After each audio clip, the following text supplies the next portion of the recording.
Je voulais dire ceci. Il n'y a pas de réveil sans pour autant qu'on soit a priori dans l'état de sommeil.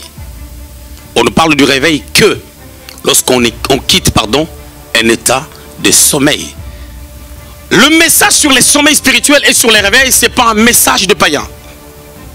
Quand vous voyez des campagnes d'évangélisation ou quand vous voyez les gens mettre des affiches en disant que campagne d'évangélisation, l'impact du réveil, c'est une erreur.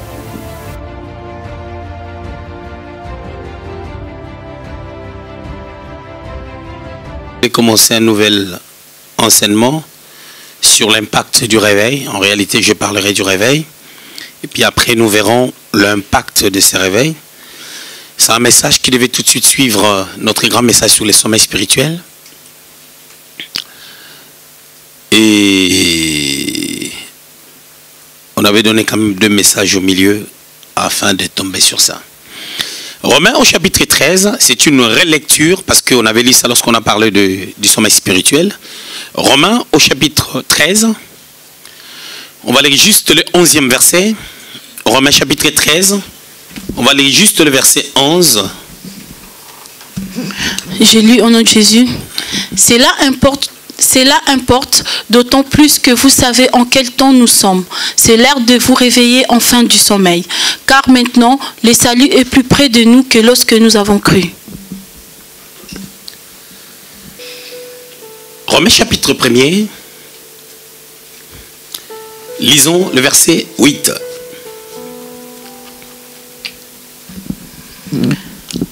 Je rends d'abord grâce à mon Dieu par Jésus-Christ au sujet de vous tous, de ce que votre foi est renommée dans le monde entier. Seigneur, bénis ta parole au nom de Jésus. Amen. Nous voulons ce soir commencer un nouvel enseignement sur l'impact du réveil. Ces messages, jusqu'à la fin, on va le garder que pour le jeudi, pendant que les dimanches, on va prêcher autre chose. Comme je l'avais dit au début du mois de janvier. Romains au chapitre 13, au verset 11, et Romains au chapitre 1er, au verset 8. Avant qu'on puisse aborder nos textes, nous allons d'abord définir notre thème ainsi que nos mots-clés qui font partie de notre thème. Je voulais d'abord définir les mots impact.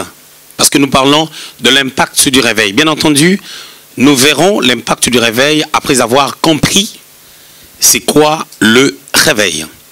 J'ai défini l'impact comme étant le résultat, ok, le résultat qu'on peut avoir lorsqu'on a entrepris quelque chose, lorsqu'on a réalisé quelque chose, c'est-à-dire après avoir réalisé quelque chose, une activité, une conférence,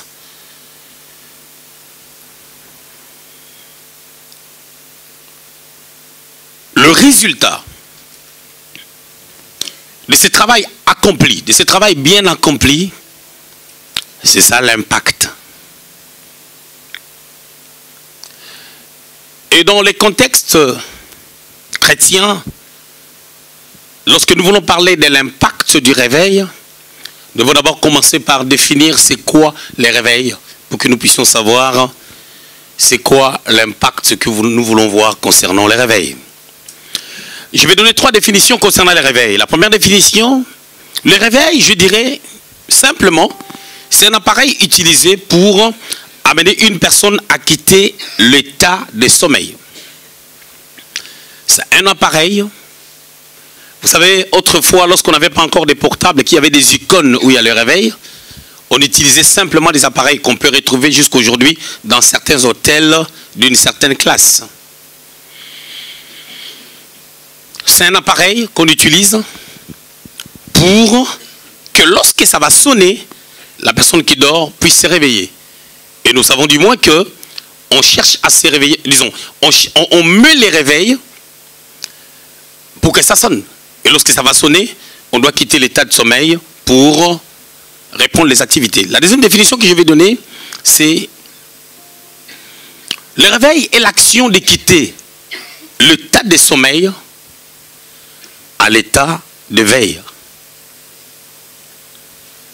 Un réveil, c'est lorsqu'on quitte l'état de sommeil pour l'état d'éveil.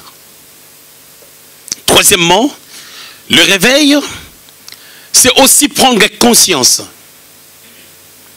Là, nous sommes en train de commencer à approfondir nos idées concernant le réveil pour toucher l'aspect de notre thème. C'est le fait de pouvoir prendre conscience pour la réalisation d'une activité. Prendre conscience pour embrasser un chemin. On va les comprendre bien lorsque je vais toucher mes textes. Le réveil peut être une prise de conscience. Vous savez, je l'ai toujours dit, j'aime beaucoup parler de la conscience. La conscience, c'est une voix intérieure qui nous interpelle à la raison. Et vous allez remarquer qu'autrement, on peut dire que la conscience, c'est une partie de Dieu qui est restée dans l'homme après la chute. Lorsque nous étions encore dans le monde, avant que nous puissions donner notre vie au Seigneur, Dieu a utilisé un moyen pour toucher nos cœurs, pour toucher nos vies, à pouvoir embrasser les chemins du Seigneur.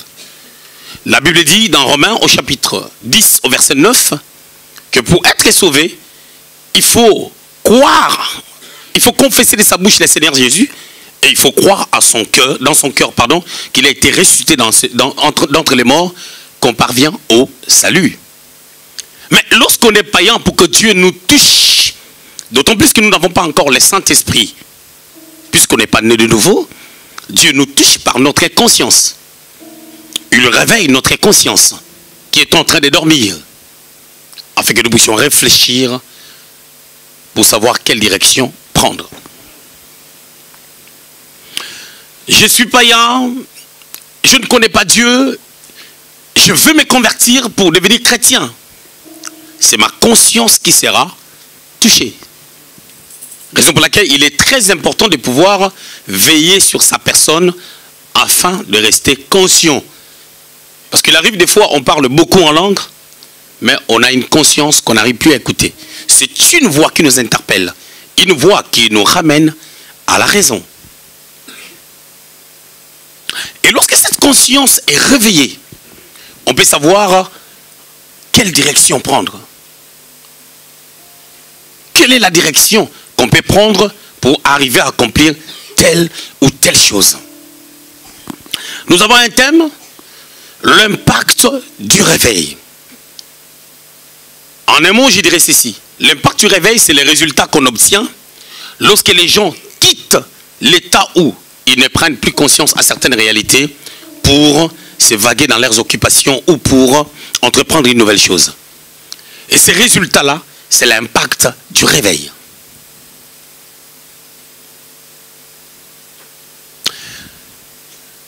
Il y a quelques vérités que j'aimerais dire concernant le réveil après avoir défini mon thème ainsi que les deux mots qui sont liés à mon thème. Je vais dire quelques vérités concernant les réveils. J'en ai 6. Je voulais dire ceci.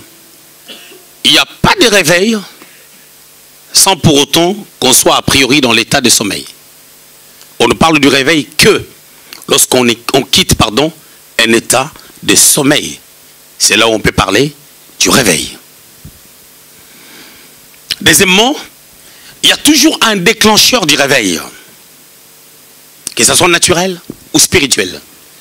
Concernant le réveil naturel, on doit le déclencher. Je prends mon portable, je prends un appareil que j'utilise comme réveil, je me dis, je vais me lever à 7 h du matin. C'est-à-dire, il y a toujours quelqu'un qui déclenche les réveils, qui doit mettre les réveils, et à un moment donné, ça va sonner. Sur le plan naturel et sur le plan spirituel, il y a toujours quelqu'un, il y a toujours des hommes, il y a toujours un mouvement qui s'est fait, afin que les gens sortent du sommeil. Ou en d'autres termes, je dirais, afin que les gens puissent prendre conscience. Parce qu'il arrive des fois, lorsque tout va bien, on a du mal à prendre conscience. De Chroniques, au chapitre 26, à partir du 3e verset jusqu'au 6e, on parle d'Osias, qui marchait avec Dieu. Osias, qui s'appliquait à chercher l'Éternel au temps de Zacharie, qui avait l'intelligence de vision. Mais à partir du verset 16, la Bible déclare ceci: lorsque l'Éternel le fit prospérer, il se détourna de Dieu. À partir du verset 16 jusqu'en bas. C'est-à-dire qu'il ne prend plus conscience de l'endroit où Dieu l'avait pris. On peut le voir dans 2 Samuel au chapitre 11. Comment est-ce que David, après avoir été affecté par Dieu, David était dans une position de gloire. Dans 2 Samuel au chapitre 11. Il n'y avait aucun ennemi qui pouvait prendre les dessus sur Israël. Parce que David avait combattu pour Israël. Non seulement il a été préparé par Dieu pour être un roi efficace, un chef militaire efficace. David, pour parler un peu de lui, a reçu 3 onctions. L'onction sacerdotale, l'onction royale et l'onction prophétique. Mais ces grands serviteurs de Dieu, ces grands hommes de Dieu, à un moment donné, il a sombré. Un sommeil l'a frappé, ça l'a amené jusqu'à Bathsheba. Et après avoir connu Bathsheba, il a commencé même à préconiser ou à manigancer les mâles pour que Iri, le Héthien, son mari, puisse mourir parce que Bathsheba était tombée enceinte. Ça n'arrive pas qu'aux autres, ça peut arriver à n'importe qui.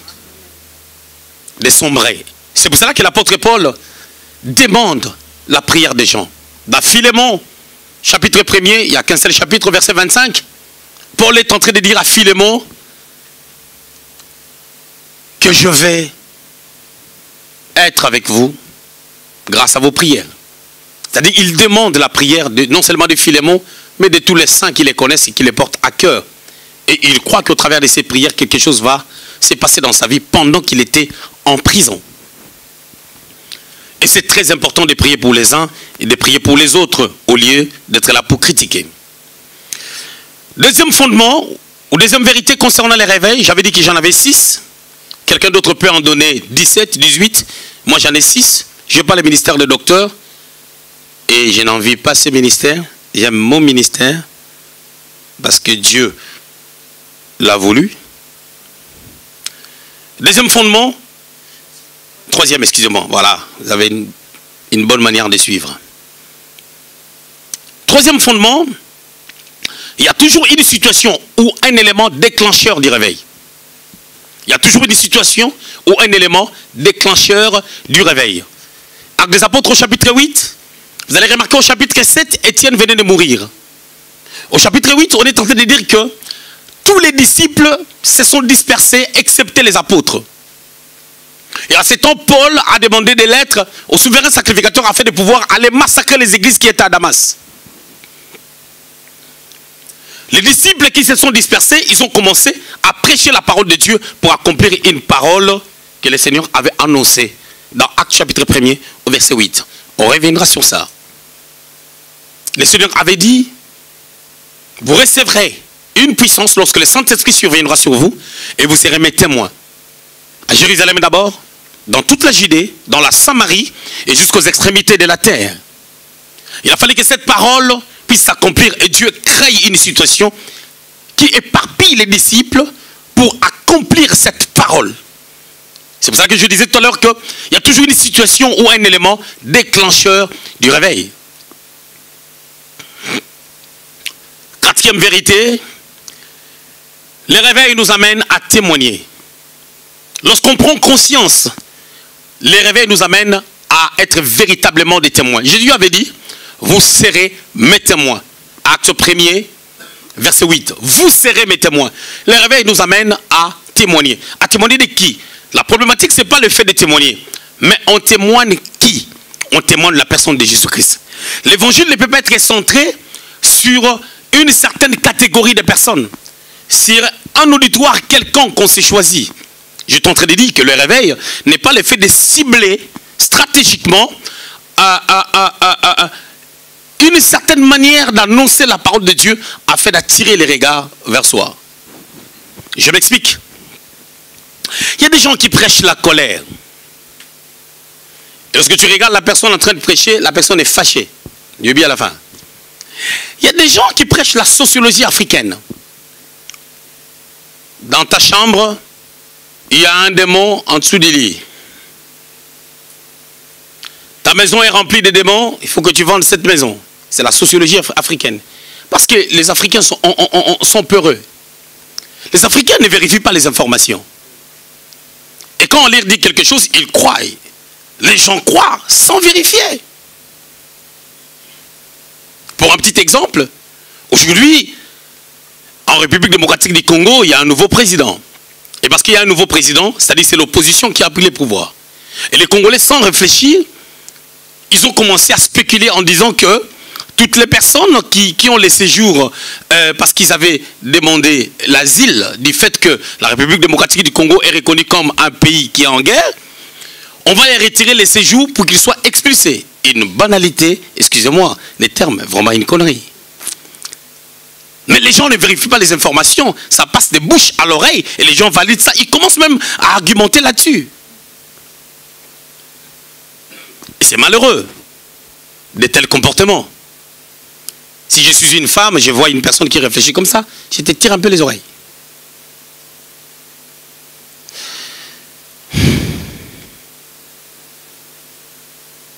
Mais quel est notre témoignage? Notre témoignage, c'est la personne de Jésus. Beaucoup de personnes ne comprennent pas l'évangile que nous devons prêcher. C'est lié à quoi? Lisons Romains au chapitre 1er. Vous allez voir le contenu de l'évangile. Romains au chapitre 1er. Écoutez. On va lire les chapitres 2 et les chapitres 3. Pardon, le verset 2 et 3, excusez-moi. Romains chapitre 1, 2 et 3. On y va, on est là? Rapidement. Évangile qui avait été promis auparavant de la part de Dieu par ses prophètes dans les Saintes Écritures. Verset 3. Il concerne son fils, né de la postérité de David, selon la chair. Amen. Ouais, le contenu de l'évangile. L'évangile qui vient du grec évangélion, ça veut dire la bonne nouvelle. Et cette bonne nouvelle que nous devons annoncer concerne Jésus-Christ, né dans la chair de la postérité de David.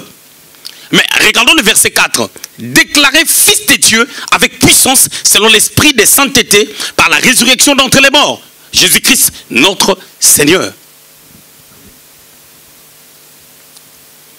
Par lui, verset 5, nous avons reçu la grâce et l'apostolat pour amener en son nom à l'obéissance de la foi tous les païens. Ce qui veut dire que pour que les âmes soient sauvées, nous ne sommes pas des païens, nous sommes des chrétiens. Mais pour que les gens soient sauvés, il faut que l'évangile soit annoncé. Cet évangile-là est centré sur la personne de Christ. Et c'est Christ, c'est Jésus, est né de la postérité de David. Il a été rendu par la puissance de Dieu, fils de Dieu, par la mort et la résurrection. Et c'est lui qui nous a donné. Paul parlait de lui étant apôtre. Il a dit, par lui nous avons la grâce et l'apostolat pour amener en son nom à l'obéissance de la foi tous les païens. Mais pour nous qui sommes chrétiens, l'évangile, lorsque nous l'écoutons, qu'est-ce que ça fait? Ça nous a fermés. Parce que la Bible dit toute écriture est inspirée de Dieu pour convaincre, pour corriger et pour instruire. Pour nous, ça nous instruit, ça bâtit notre foi. Et cet évangile est lié à la connaissance de la personne de Dieu. Et pour connaître la personne de Dieu, il faut connaître Jésus. Jésus est le chemin qui nous amène au Père. C'est lui le chemin qui nous amène au Père. Pour connaître Dieu, il faut connaître Jésus.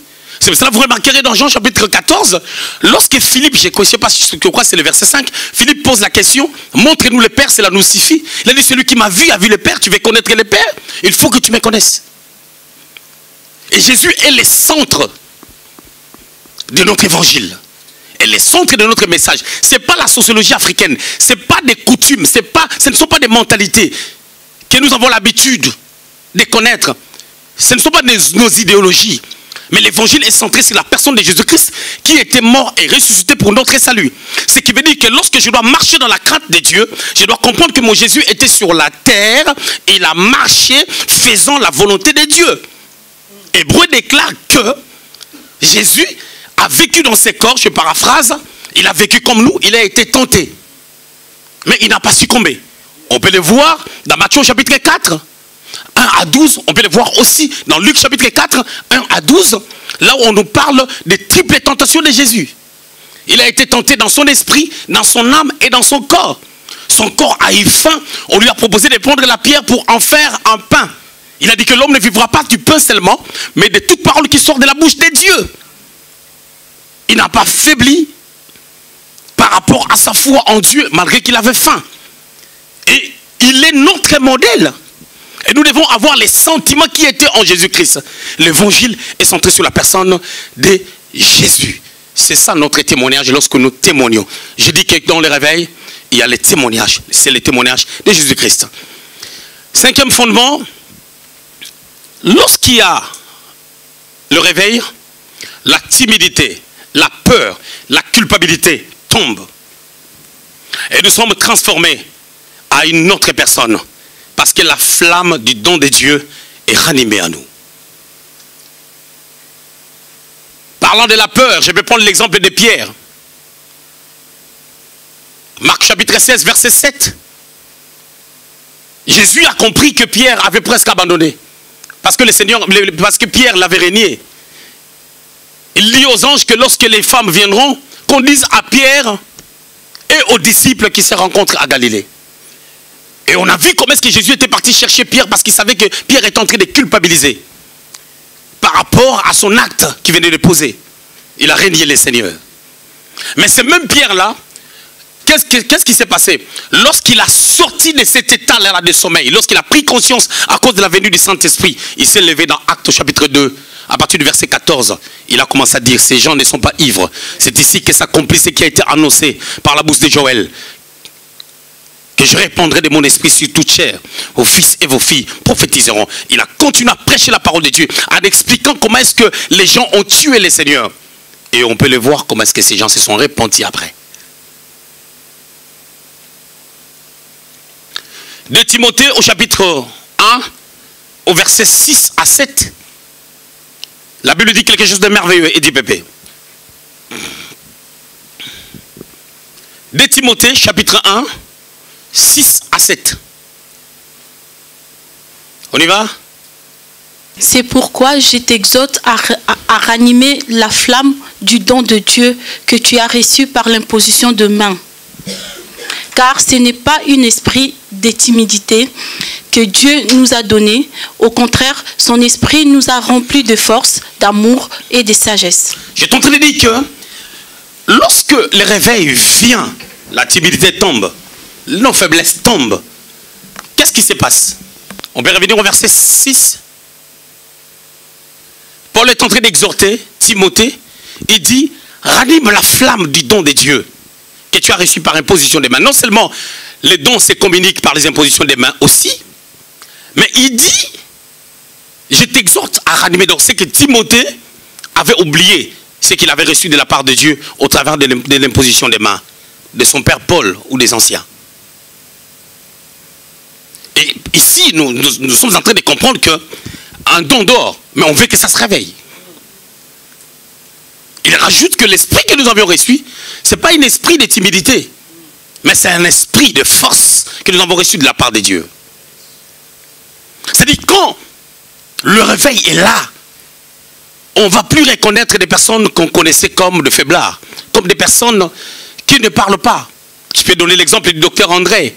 Il ne parle pas, ces messieurs. Mais lorsque tu lui donnes le micro pour apporter la parole de Dieu, il devient une autre personne. Dieu appelle les gens différemment. Moïse bégayait. Exode chapitre 4, Moïse a eu une discussion avec Dieu. Il explique à Dieu des choses que Dieu connaît mieux que lui. Il dit à Dieu, je ne sais pas parler. Je n'ai pas un langage facile. Vous savez, lorsque tu as du mal à bien parler parce que tu bégayes, non seulement tu auras des hésitations par rapport à ta manière de parler, et puis ça crée la timidité. Mais Dieu est en train de dire à Moïse que c'est moi qui rends sourd ou muet. C'est-à-dire, moi je peux enlever ça, parce que je suis le créateur. Mais Moïse dit, envoie qui tu voudras. Et c'est par là que Dieu a choisi Aaron. C'est Moïse qui a fait appel à Aaron. Je ne dis pas qu'Aaron n'allait pas être là. Il était de cette génération. En sortant de l'Égypte, Aaron devait être là. Mais Aaron devait être là avec une autre mentalité. Pas comme un interprète. Pas comme un traducteur de la vision. Mais comme quelqu'un qui doit recevoir la vision de la part de Moïse directement. Il devait être instruit lui aussi. C'est pour cela, n'étant pas préparé, il a fait les veaux d'or. Il a fait la même faute que le peuple. Mais quand la gloire de Dieu vient, quand quelque chose devient de Dieu, c'est dépose en toi, quand tu prends conscience, tu ne seras plus la même personne. Vous savez, ces genres d'enseignement, les gens n'aiment pas ça à l'église. Pourquoi? Parce que les gens attendent qu'on leur parle. Quand est-ce que tu vas être béni? Quand est-ce que tu vas obtenir telle chose? Or, la source de la bénédiction, c'est la manière dont tu es bâti en Christ au travers de la parole de Dieu. C'est pour ça que la Bible est tellement intelligente. La Bible dit au commencement était la parole, Jean 1:1. Sixième et dernier fondement. Quand il y a les réveils, il y a l'assurance et la foi. C'est-à-dire, nous prenons les réveils comme un état d'éveil. On quitte le sommeil. On se réveille. On a l'assurance. C'est comme quelqu'un qui se réveille le matin, qui doit aller travailler. Il est sûr de ce qu'il fait. En allant dans son entreprise, il ne part pas dans l'entreprise de son ami, dans son entreprise. Il a cette assurance, cette certitude de là où il va et de ce qu'il va faire. Et c'est rattaché à la foi. On a eu deux textes pour parler de l'impact du réveil, pour introduire déjà aujourd'hui cette pensée. Le premier texte, c'est... Je vais commencer par le deuxième texte qu'on a lu. Romains chapitre 1er, au verset 8. Paul est en train de célébrer l'attitude des chrétiens de Rome. Il dit que leur foi a été reconnue dans le monde entier. Tout le monde rend témoignage de la foi des Romains. Mais au chapitre 13, au verset 11 qu'on vient de lire, nous voyons Paul en train de leur dire de quitter l'état de sommeil. Le même livre qui parle de deux tendances qui se contredisent. Il y a un problème. Et quelque part, si avec un peu de recul, on peut dire que non, Paul, tu as un problème. Comment tu célèbres leur attitude d'un côté et de l'autre côté, tu es en train de leur dire de se réveiller. En définissant les réveils, une troisième définition que j'avais donnée, j'avais dit c'est une prise de conscience. Paul voit les styles de leur vie. Paul voit que tout le monde est en train de célébrer leur foi. Vous savez, les témoignages de tout le monde ne veulent pas confirmer les témoignages de Dieu. Tout le monde peut témoigner de belles choses sur toi, mais c'est parce qu'ils ne connaissent pas la profondeur de la personne que tu es. Le vrai témoignage, c'est le témoignage qui vient de Dieu. On peut témoigner aussi de fausseté te concernant par plusieurs personnes. Ça peut être une arme de l'ennemi afin de pouvoir te détruire, te tirer vers le bas. Mais c'est Dieu seul qui connaît la vérité. Tout le monde témoignait de belles choses et c'était vrai que l'église de Rome était différente de l'église de Corinthe. C'est une vérité. Mais le problème ne s'arrête pas là. Le problème est que, est-ce que parce qu'on est bon, parce qu'on est meilleur, on doit rester au niveau où nous sommes ou on doit percer? Je prends un exemple, c'est comme la lecture de la Bible. Pour un prédicateur, la Bible ne doit pas être un instrument qu'on utilise pour prêcher. Mais la Bible doit être un outil de travail, un outil de méditation, une vie. La parole, une vie. Un compagnon ou une compagne. Parce que si tu fais un mois, tu ne lis pas la parole de Dieu, tu vas voir que tu auras des problèmes. Parce que lorsqu'on médite la parole de Dieu, ça nous met des mises à jour. Ce qui veut dire que tu peux avoir la connaissance, tu dois entretenir ta vie par la prière. Jésus était le Fils de Dieu. Il est Dieu.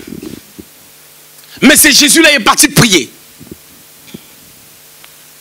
C'est scandaleux.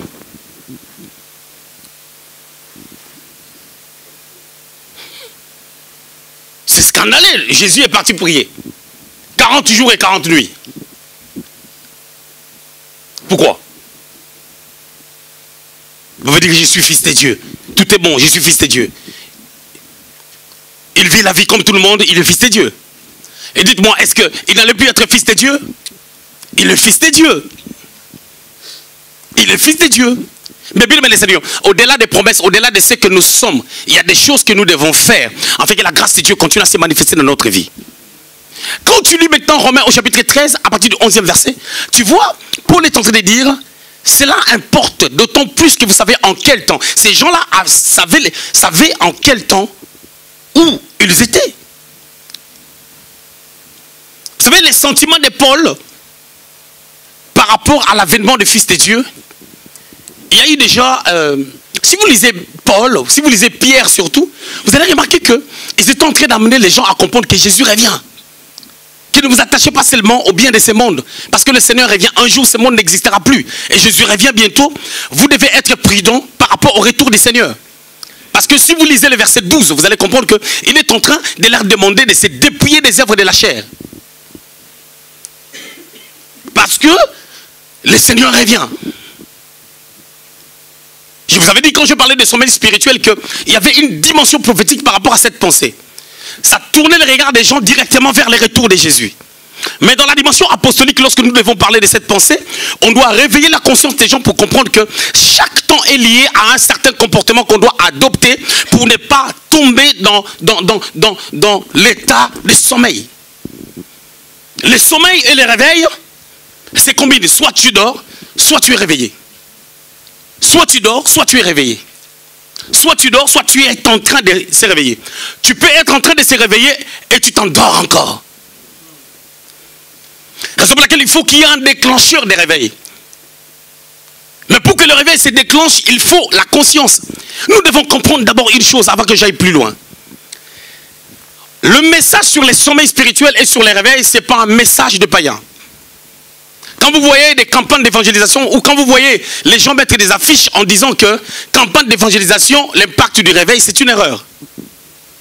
Quand on parle de l'impact du réveil, pour nous l'église, c'est de quitter l'état où nous sommes pour aller plus loin avec le Seigneur, connaître des exploits. La Bible déclare dans le psaume, avec Dieu, nous ferons des exploits. Et avec Dieu, nous devons aller de gloire en gloire, de succès en succès. On n'est pas chrétien en restant à la maison, on croise les bras, on suit des messages sur YouTube, on dit on est chrétien. Facilement, on va sombrer. On va être sur YouTube, on va suivre des chansons de Dieu, on va aller dans d'autres choses. Un jour, on va se retrouver, on commence à faire des choses que les gens la font. Je vous avais parlé de Romains 10, verset 17. La foi vient de ce qu'on entend. Cette foi-là, c'est la foi que nous avons en Dieu. Le style de vie que tu mènes, les personnes que tu fréquentes, les personnes avec qui tu converses, vous allez vous influencer. Tu peux être influencé en mal. Et si tu es fort, tu peux influencer les autres. Si tu es un véritable témoin. J'avais dit tout à l'heure que pour les réveils, il faut témoigner. Notre but, c'est de pouvoir témoigner. Mais pour que tu témoignes, tu dois avoir des informations en qualité et en quantité qui vont t'amener à pouvoir témoigner.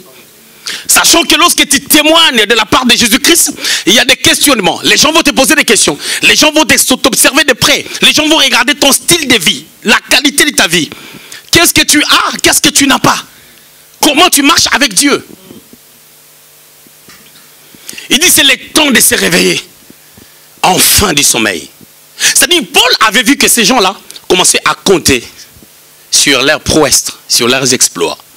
Il arrive des fois quand tu as fait des exploits avec Dieu, tu restes là. Je connais des prédicateurs qui se disent je suis le meilleur, mais on sent qu'à un moment donné, pendant 5 ans, il tourne en rond.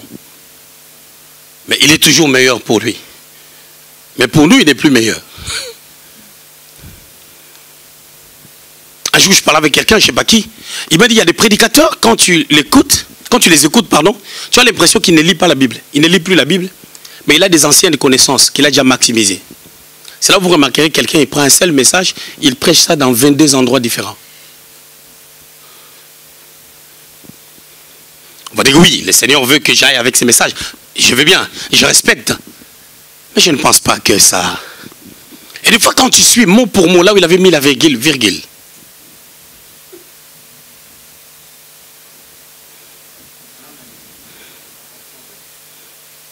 là où il avait mis un point, là où il avait toussé, il tousse. C'est comme les copieurs des messages. Quelqu'un qui suit le message de Marc Murdoch, là où il avait toussé, il tousse aussi. Un message de T.D. Jakes, là où il avait pris de l'eau, il a renversé sur sa tête. Oh, lui aussi. Oh. On a dit c'est le temps de se réveiller en fin du sommeil. Lorsque le réveil sonne, la conscience de l'homme doit agir. Parce qu'il peut arriver que le réveil sonne pour que tu ailles à l'école, tu l'éteins. Il peut arriver que le réveil sonne pour que tu ailles à l'église, tu l'éteins. Il peut arriver que le réveil sonne pour que tu pries, tu l'éteins. Tu avais dit que je vais commencer à prier à 3 h du matin. Le réveil sonne, tu l'éteins. Pour écouter la voix du réveil, il faut être une personne consciencieuse. Une personne qui a fait une bonne étude des temps. Et Paul a remarqué que ces gens étaient bien. Quand Paul est en train de leur écrire, Paul n'était pas encore parti à Rome. Il a désiré aller à Rome. Il en avait été empêché de plusieurs manières. Romains chapitre 1er, je crois les versets 11 13. Il a manifesté le désir d'aller vers eux. Il n'a pas toujours eu l'occasion.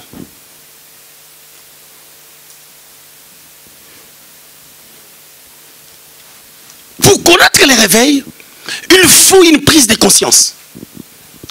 Et quand ça sonne, parce que j'avais dit qu'il y a un élément déclencheur, il y a des événements qui amènent les réveils à se déclencher. Bien aimé dans le Seigneur, quand la prudence fait défaut, le peuple se perd.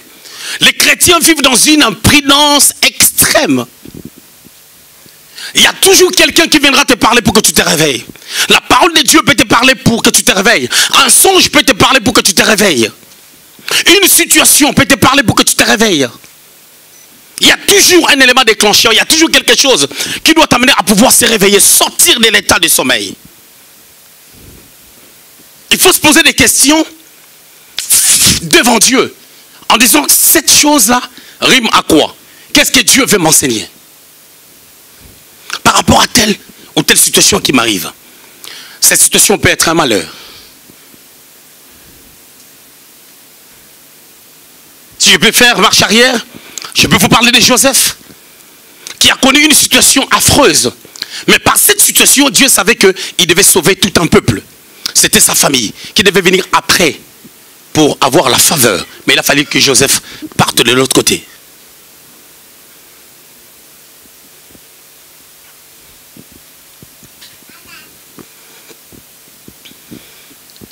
Mais qu'est-ce qui fait en sorte que nous ne puissions pas écouter les réveils? La première des choses, la tétutesse. Une tétutesse qui est liée à l'incrédulité. Sachant que l'incrédulité, c'est l'absence de la foi.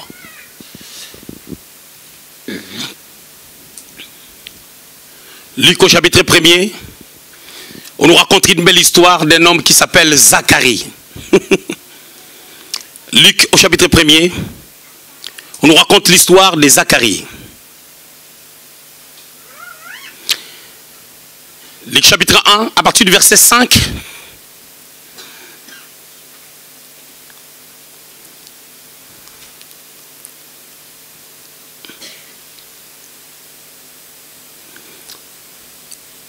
Mais j'aimerais quand même lire juste à partir du 8e verset. Or, pendant qu'il s'acquittait de ses fonctions devant Dieu, selon les tours de sa classe, il fut appelé par les sorts, d'après la règle du sacerdoce, à entrer dans les temples du Seigneur pour offrir le parfum. Toute la multitude du peuple était dehors en prière à l'heure du parfum. Alors un ange du Seigneur apparut à Zacharie et s'étant debout à droite de l'autel de parfum. Zacharie fut troublé en les voyant et la frayeur s'empara de lui. Mais l'ange lui dit, ne crains point, Zacharie, car ta prière a été exaucée. Ta femme Élisabeth t'enfantera un fils et tu lui donneras le nom de Jean. Il sera pour toi un sujet de joie et d'allégresse, et plusieurs se réjouiront de sa naissance. Car il sera grand devant le Seigneur. Il ne boira ni vin, ni liqueur enivrante. Il sera rempli de l'Esprit Saint de sa mère. Il ramènera plusieurs de fils d'Israël au Seigneur, leur Dieu. Il marchera devant Dieu avec l'esprit et la puissance d'Élie pour ramener les cœurs des pères vers les enfants et des rebelles à la sagesse des justes, afin de préparer au Seigneur un peuple bien disposé. Zacharie dit à l'ange, à quoi reconnaîtrai-je cela? Car je suis vieux et ma femme est avancée en âge. L'ange lui répondit, je suis Gabriel et je me tiens devant Dieu. J'ai été envoyé pour te parler et pour t'annoncer cette bonne nouvelle. Et voici, verset 20, et voici tu seras muet et tu ne pourras parler jusqu'au jour où ces choses arriveront. Parce que tu n'as pas cru à mes paroles qui s'accompliront en leur temps. Je suis en train de parler de l'incrédulité. Mais est-ce que toutes les personnes qui ont douté par rapport à la parole de Dieu, est-ce que Dieu les a frappés de la sorte? Non. Mais qu'est-ce qui se passe avec Zacharie? Zacharie a été choisi, tiré au sort. Il était de la classe d'Abia, c'est-à-dire des descendants d'Aaron, pour offrir les parfums. Il était sacrificateur. Zacharie était avancé en âge avec sa femme. C'était des vieux. L'espoir d'avoir des enfants était déjà fini. Ils menaient leur vie tranquillement, mais la Bible dit qu'ils servaient Dieu. C'était des personnes qui craignaient Dieu. Mais Dieu vient les visiter en disant que tes prières ont été exaucées. Pendant que Zacharie n'a pas prié pour ça. Et certainement Zacharie avait déjà arrêté de prier pour ça. Mais Dieu est venu les visiter. La première idée, il vient accomplir les prières faites bien avant. La deuxième des choses, le service est une prière. La Bible déclare, vous servirez l'Éternel. Exode chapitre 23, 25. Vous servirez l'Éternel, l'Éternel bénira votre pain. L'autre chose que vous cherchez en priant que Dieu vous donne, il ne vous donne pas ces choses parce qu'il a besoin de votre service. Parce que nous sommes un royaume de sacrificateurs, nous sommes des ponts, nous sommes des Cohen. Des fois, on multiplie des vaines paroles devant Dieu pendant que Dieu n'écoute même pas des paroles qu'on est en train de multiplier. Mais Dieu attend une compréhension de notre part, une étude des temps. Cela sera un réveil. Ça ira un réveil pour nous. C'est ce que Paul est en train de dire aux Romains. De se réveiller, d'être consciencieux par rapport au temps. C'est pas qu'il est en train d'annuler ou d'anéantir leur foi qui est reconnue dans le monde entier. Mais il dit, ne restez pas là, allez plus loin. Vous pouvez faire encore mieux parce que le temps est arrivé. Voilà, Zacharie, c'est quelqu'un qui attendait un enfant pendant un moment donné avec sa femme Élisabeth. Et ils ont abandonné. Et la Bible dit, Dieu est venu les visiter. Mais qu'est-ce qui a amené l'ange à dire à Zacharie que tu ne parleras pas pendant un temps? C'est parce que Zacharie a vu une représentation. À l'endroit où il était, pour offrir les parfums, c'était dans le lieu saint. Et dans cet endroit, il doit être seul, il doit être avec personne. C'est seulement les sacrificateurs qui y entrent. Le matin ou le soir, il y a une heure qui doit être respectée pour offrir les parfums. Et ce n'est pas n'importe qui doit entrer là. Mais la Bible déclare, un ange lui est apparu. Qui raconte cette histoire-là? La personne qui raconte cette histoire-là, nous sommes bien dans Luc. Luc raconte cette histoire sur base des informations qu'il a reçues. Mais a priori, cette histoire, pour que ça sorte dehors, c'est Zacharie lui-même qui l'a raconté. Soit Zacharie l'a raconté quand il a parlé, soit il l'a écrit. D'ailleurs, quand on lui avait posé la question, quel est le nom de l'enfant, il avait écrit. Donc ça sous-entend que Zacharie était un scribus, c'était un scribe, c'était quelqu'un qui voulait écrire. Alors, en écrivant, peut-être qu'il a raconté ce qui s'est passé parce que les gens devaient savoir qu'est-ce qui se passe que tu ne parles plus. Et Zacharie a écrit certainement ce qu'il a vu. C'est là où on a vu à un temps donné Élisabeth, le ventre commençait à gonfler. Mais est-ce qu'Élisabeth a mis la foi pour que le ventre commence à gonfler? Parce que Zacharie n'avait pas cru. La base devait être Zacharie. Dans Genèse au chapitre 18, 3 personnes sont venues visiter Abraham, les invités d'Abraham. Lorsque les invités d'Abraham sont venus, ils ont parlé à Abraham. Sarah n'a pas cru. La Bible dit, les anges ont posé la question, où est Sarah? On a dit que non, Sarah était dans l'autre tente. Et on a dit à Sarah qu'elle sera enceinte, Sarah a ri. Mais même quand bien même Sarah avait ri, parce qu'Abraham avait cru. Parce que quand Abraham a cru, il a demandé la nourriture pour eux. Cette nourriture-là qu'ils ont mangée, c'était une adoration. C'était un sacrifice, my God, d'adoration. Et du fait qu'il a adoré, il a cru à ce qui allait se faire. Pendant qu'Abraham avait reçu ces gens n'étaient pas n'importe qui. Ces gens-là étaient Dieu lui-même qui est venu avec le Fils et le Saint-Esprit. Mais quand ils ont quitté Abraham pour aller détruire Sodome et Gomorrhe, vous allez remarquer que le Fils est resté. Parce que le Fils ne détruit pas. Lui, c'est la grâce. Alors, écoutez maintenant. Zacharie, maintenant, il arrive là. On lui parle, il doute. Mais tu vois une représentation, pourquoi tu doutes? Le problème de Dieu, c'était quoi? L'image de l'ange, c'était une confirmation de l'accomplissement de la prophétie. Et pour Dieu, Zacharie devait croire. Et comme Zacharie ne pouvait pas croire, même quand bien même qu'il a vu, Dieu n'était pas d'accord avec lui. Il a dit, je vais fermer ta bouche. Or, quand la bouche est fermée, j'avais dit que dans les réveils, il faut témoigner. Zacharie, étant sacrificateur, il ne pouvait plus témoigner. Et quand sa bouche a été fermée, il est tombé dans le sommeil.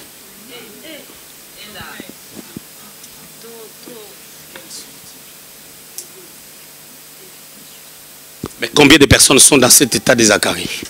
Ils voient des représentations. Ils voient combien de jambes que nous avons tirées ici pour que les boîtiers marchent. Mais les gens continuent à ne pas croire. Combien de gens sont dans cet état? Combien de gens sont dans le doute, dans l'incrédulité? L'incrédulité amène le sommeil. Parce que le sommeil, c'est un état de léthargie, un état où tu ne peux rien faire, un état où les activités de la vie sont temporairement en arrestation parce que tu dors. L'incrédulité. Le deuxième élément, c'est L'orgueil.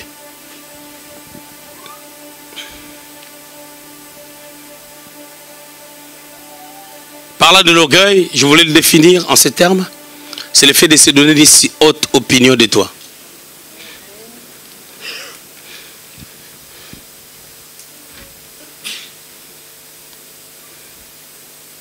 Frère, tu sais quand tu prends l'avion, hein, tu veux aller au salon business class, pendant que tu n'as pas les billets de business class. Si tu dis à ces gens-là que non, j'ai la foi, ma place est ici, tu finiras par être soulevé. On te mettra dehors, tu auras la honte. Il arrive des fois, les gens se mettent dans des endroits où il ne faut pas, au nom de l'orgueil. J'aime Philippiens 2, verset 5. Et les sentiments qui est en Jésus. Jésus, qui était Dieu. Qui était Dieu, je souligne. On peut remarquer sa dimension de Dieu. On peut remarquer ce potentiel de Dieu. La première des choses qui démontre que Jésus était Dieu, c'est son amour envers l'humanité et les degrés de l'obéissance. Il vient, il fait des choses dans les temps. Il était dans l'éternité passée pendant que Moïse, pendant qu'Abraham, Isaac, tous ces gens, Ésaïe, qui étaient venus, ils ne pouvaient pas sauver l'humanité, il était patient. Jusqu'à ce qu'il vienne dans le monde. Il attend son heure afin de commencer le ministère environ à 30 ans.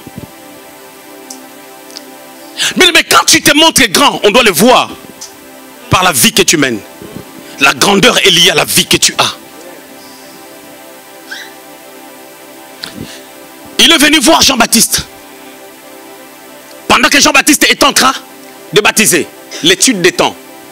Jésus, Jean-Baptiste était son cousin.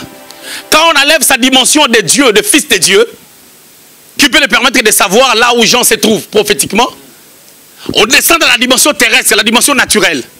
Jean-Baptiste est en train de baptiser. Jésus pouvait aller les chercher en coulisses. Il ne les cherche pas en coulisses. Pour marquer sa vraie humilité, il vient les chercher quand il y a des gens et pendant qu'il baptise, afin de pouvoir enseigner les gens les notions d'humilité. Il le fait en public. Et quand Jean a vu Jésus, connaissant les valeurs, le potentiel, la divinité qui est en lui, il refuse de les baptiser. Et quand il refuse de les baptiser, Jésus lui dit, faisons ce qui est juste. Or, ce qui est juste, ce n'est pas ce que toi tu veux. Ce qui est juste, c'est ce que Dieu dit. C'est pour cela, pour que ce monde revienne à la vie, pour quitter l'état de sommeil, Dieu a dit que la lumière soit. Parce que le monde est en train de dormir. Parce que la terre était devenue tohi-bohi. C'était l'état de sommeil. Et les ténèbres couvraient la surface de la terre. Ça couvrait la lumière. Mais pour que les activités reviennent en bonne et due forme, il a fallu que Dieu dise. C'est pour cela que ce que Dieu dit est au-delà de ce que tu penses et de ce que tu fais.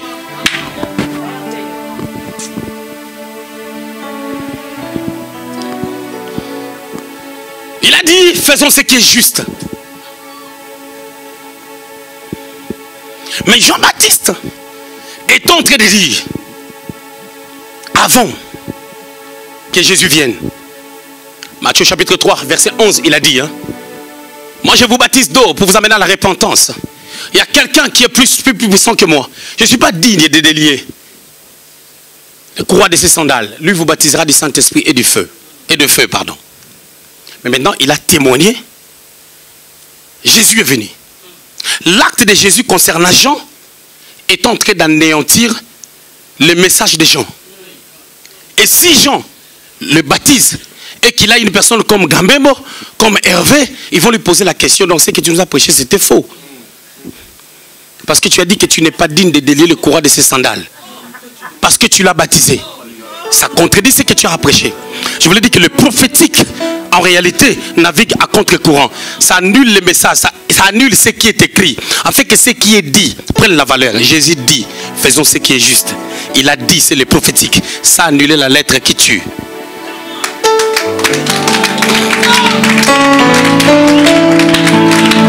Ton problème c'est quoi? Ton problème est que tu ne connais pas l'ainsi de l'Éternel. Le prophétique n'est pas en toi. Tu fonctionnes charnellement. Quand tu fonctionnes prophétiquement, ton fonctionnement sera prophétique. Ta vie sera prophétique. Ta manière de vivre prophétique. Tu vas vivre non pas comme tout le monde. Tu vas vivre différemment des autres.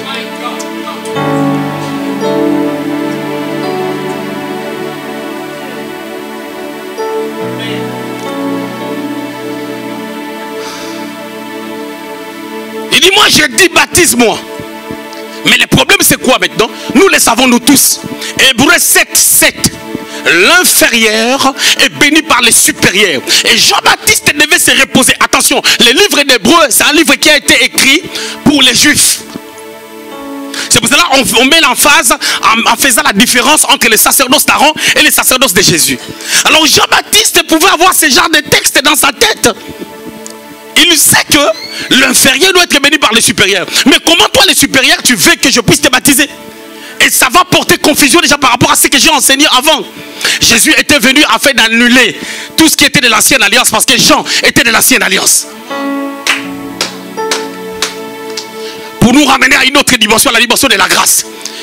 Et pour le faire, il enseigne l'humilité. Il le fait en public, pas en coulisses, afin que tous ceux-là qui étaient là puissent être humbles. Ils vont se référer à lui pour dire, si lui il est Dieu, il l'a fait. Et moi, et nous, qu'est-ce que nous devons faire? Je bénis Dieu parce que beaucoup de présidents africains commencent à devenir des chrétiens. Et les pasteurs leur imposent les mains. Et gloire à Dieu, c'est une bonne chose. C'est une bonne chose. L'humilité.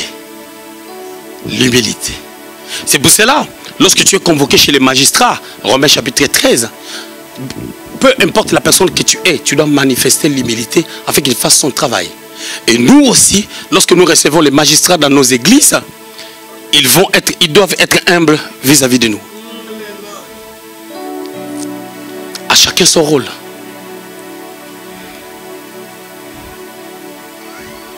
L'humilité. Une sœur s'est mariée une fois à Méas, Paris. Il dit, on était 16 h. La bénédiction devait commencer à 14 h. Elle-même, la mariée est venue à 17 h, 3 heures après. Elle me dit, mon père a dit qu'on ne commence pas la cérémonie jusqu'à ce qu'il va être là. Et son père a débarqué à 19 h 45. Je lui ai dit, là il est 18 h. Si j'entre dans la salle, si tu n'entres pas derrière moi, le mariage est annulé. Je crois que l'évangéliste était là. Qu'est-ce que son père a à voir dans ces choses? L'humilité. L'humilité.